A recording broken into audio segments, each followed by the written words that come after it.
आपण स्वतः प्रभाग क्रमांक 3 मधून इच्छुक आहात असं देखील चर्चा आम्ही ऐकून आहात. तर एकंदरीत याविषयी देखील आपलं काय मत आहे? ऍक्च्युली आम्ही समाजाचं तुम्ही बघितलं असेल, मी 5 वर्षातून आपले एनजीओ होपमेरे फाउंडेशन त्या नावाने मी लोकांसाठी कार्य करत आहेच. पण कसं आता समाजसेवा करता करता आपल्याला एक राजकीय पावर असणं गरजेचं असतं, तेव्हा ती समस्या आपल्या अजून उभरून येते. त्यासाठी मी राजकीय एक प्रवास चालू केला.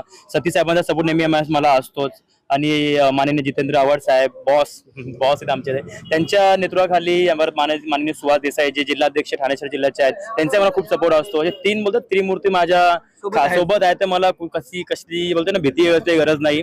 आणि विषय राहिला जर इलेक्शनचा, तर मला काय असं इच्छा नाही की इलेक्शनला उभं राहावं, नगरसेवक बनावं. माझं फक्त एवढंच म्हणणं आहे की लोकांची सेवा व्हायला पाहिजे. आणि पक्षांनी संधी दिली का पक्षाने जबाबदारी टाकली, सतीश साहेबांनी जबाबदारी टाकली माझ्यावरती किंवा आव्हाड साहेबांनी मला आदेश दिला का बाय तुला राहायचं आणि लोकांसाठी राजकारणामध्ये सपोर्ट करायचा, तर मी नक्की करेन.